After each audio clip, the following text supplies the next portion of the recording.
Ok, segundo ano aí, tudo tranquilo? Hoje a gente vai dar continuidade. Eu já falei um pouco, bem de forma resumida, sobre os peixes.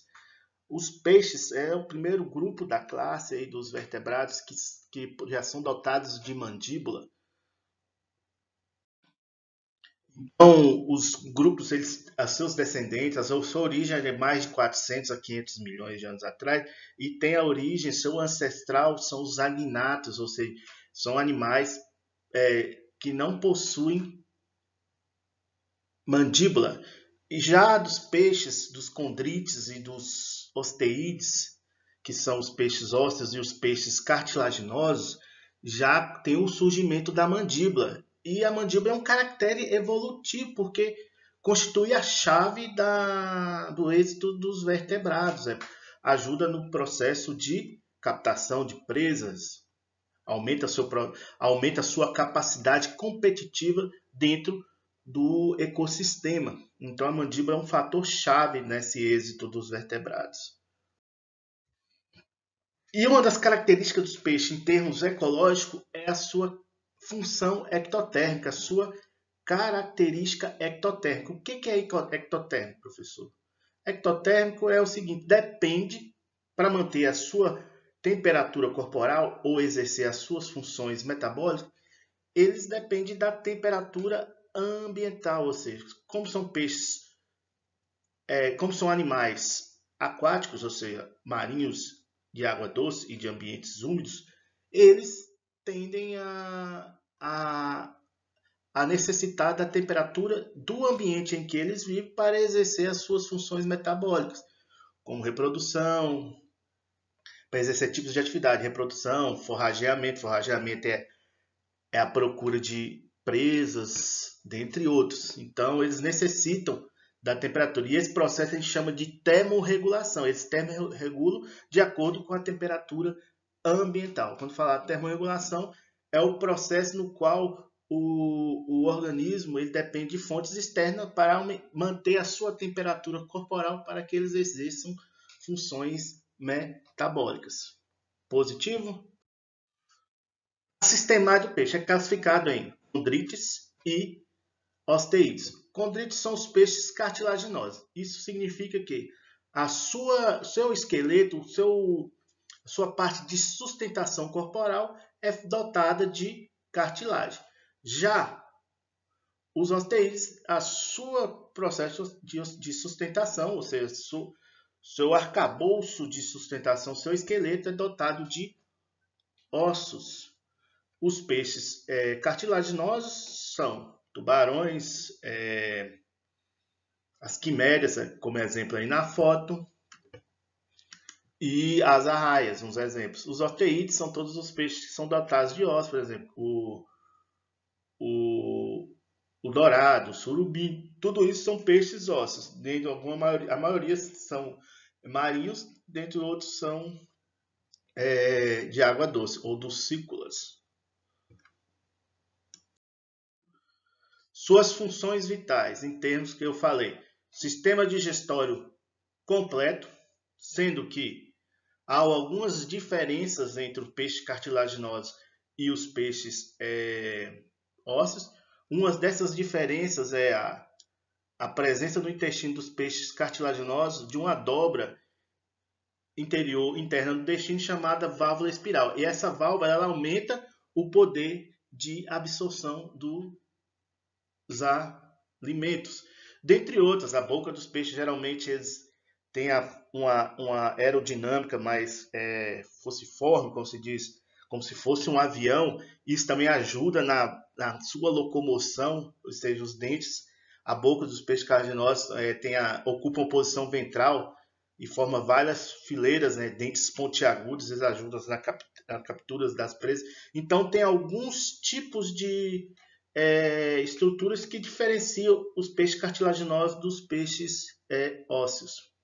Mas até então, o que vocês precisam saber é que nos peixes cartilaginosos tem a tal da válvula espiral, que ajuda na maior absorção dos nutrientes. Além disso, nos peixes ósseos, há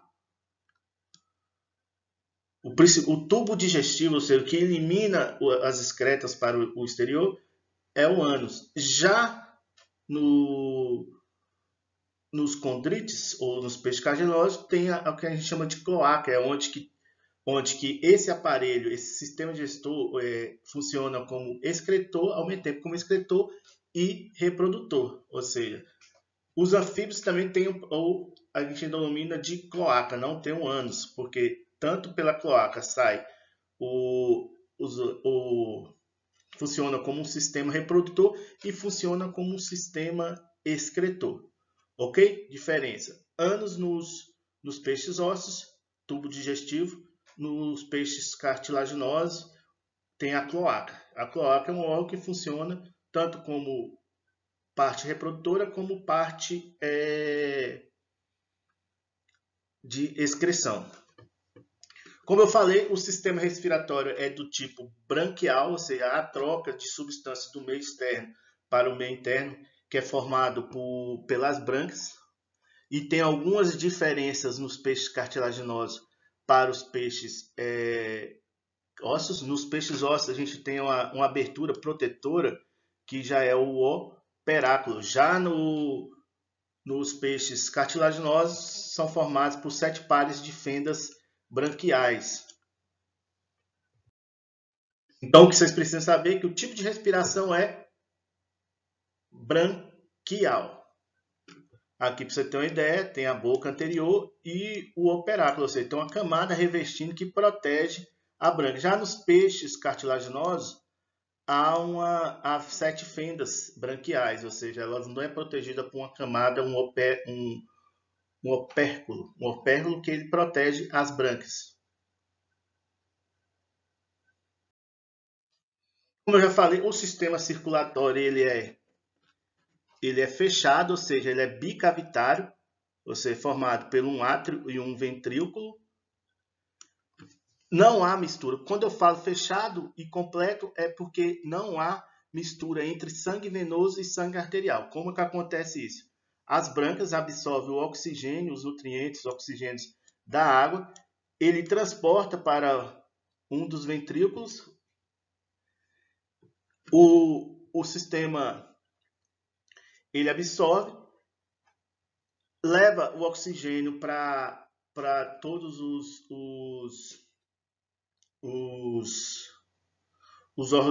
órgãos do corpo do peixe, e depois da circulação sistêmica, a formação do sangue venoso, que leva para as brânquias.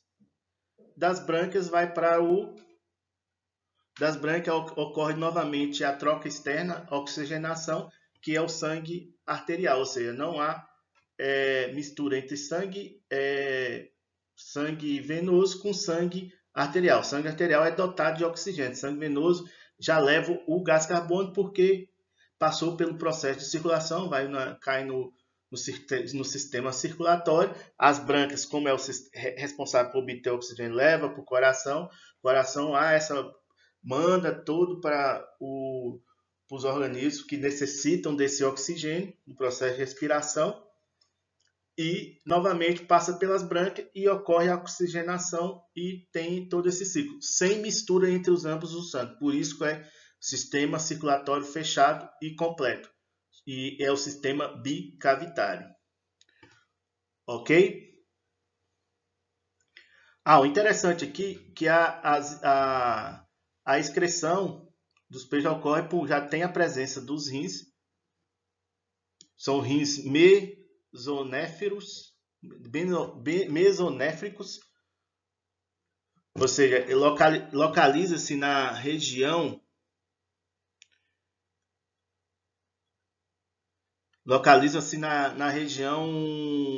mediana do corpo, que mais ou menos essa região mediana do corpo dos peixes. Aqui, na verdade, aqui na região mediana dos peixes. E o principal componente da urina dos peixes cartilaginosos é a ureia, ou seja, ele absorve os nutrientes e libera ureia, que é liberado pela cloaca, como eu falei. Nos peixes cartilaginosos tem a cloaca, já nos peixes ósseos têm o ânus. E já nos peixes cartilaginos, outra diferença, nos peixes ósseos, a principal excreta já é a amônia, que é liberado pelos ânus, pelo um orifício, chama-se um orifício urogenital, que fica na parte posterior do ânus. E na parte posterior do ânus, ou seja, ele funciona como um sistema excretor. Então, a sua excreção é já por rins, nos condrídeos, a excreção é por via cloaca, nos condrídeos, e nos osteídeos peixes ósseos por via ânus, um orifício urogenital na parte superior do ânus, que é liberado a amônia. A principal excreta dos peixes ósseos é a amônia. Já nos peixes cartilaginosos é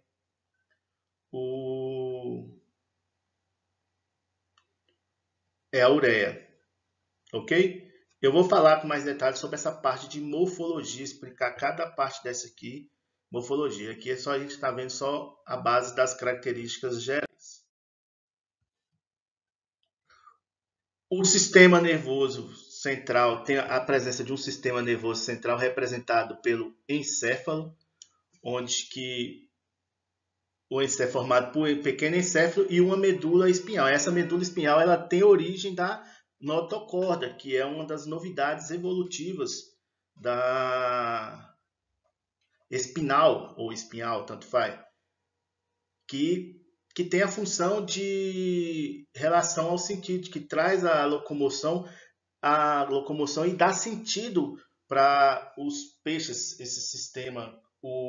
Quando você já tem a presença de um encéfalo e uma medula espinhal, onde que emite sentido, os peixes, principalmente peixes de águas profundas, eles têm uma sensibilidade muito grande, e isso devido à presença do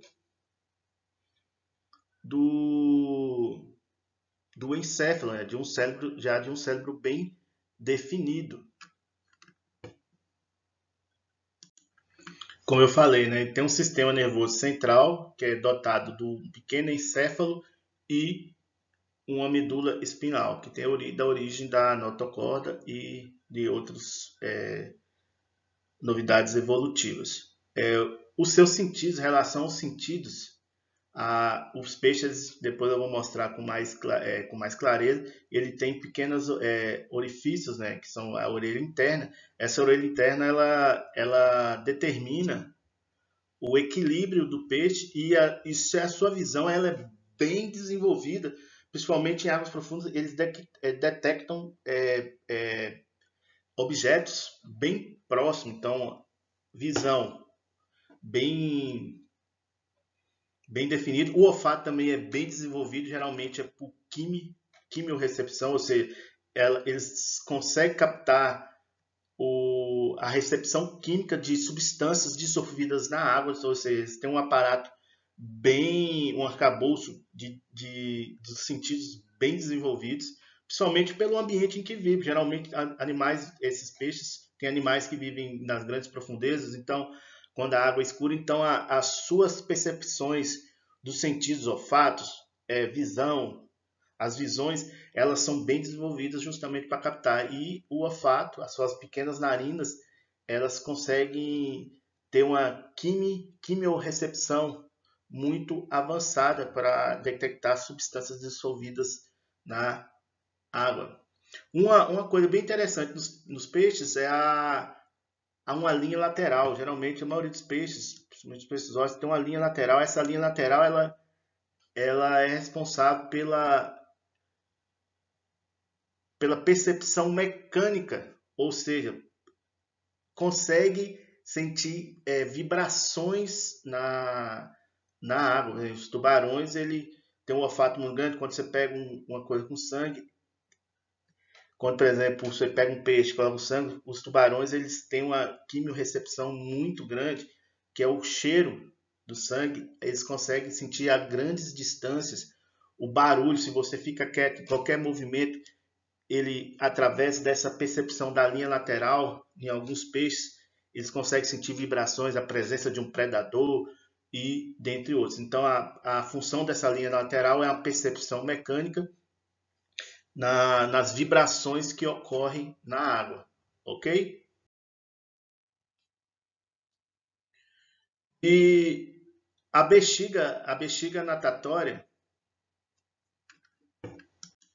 E o interessante é que nos tubarões, geralmente, além é, das suas da linha lateral, próximo a elas, o peixe carnológico, próximo à cabeça, ele tem umas células denominadas ampolas de Lorenzetti. Essas ampolas de Lorenzetti, eles aumentam a sua capacidade de sentir, ou seja, são células altamente eletroreceptoras, ou seja, elas conseguem detectar o potencial elétrico de presas, facilitando a sua localização, ou seja, quando a presa faz qualquer movimento, ele emite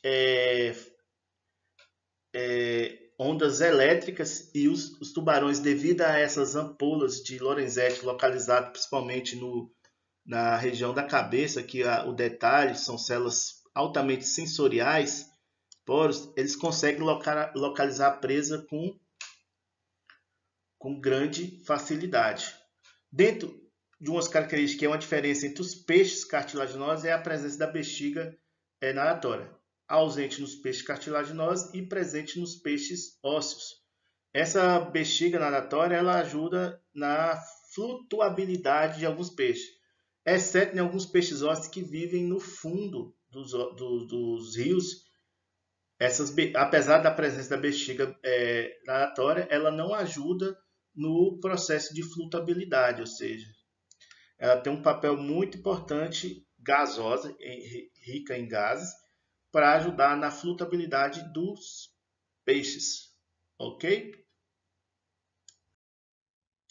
Então, na página 40, eu gostaria que vocês fizessem essa atividade da página Organiza as Ideias e as atividades da página 41 a 42.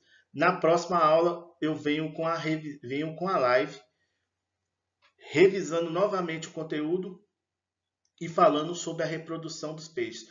Qualquer dúvida, deixe nos comentários. Essa aula será postada no Google Classroom e também na nova plataforma. Casos que ficaram omissos no estudo e que não ficou claro para vocês, na live da próxima semana, na terça-feira, eu venho com a nova revisão sobre os peixes. No mais, agradeço e todos fiquem com Deus. Qualquer dúvida, entre em contato com o professor.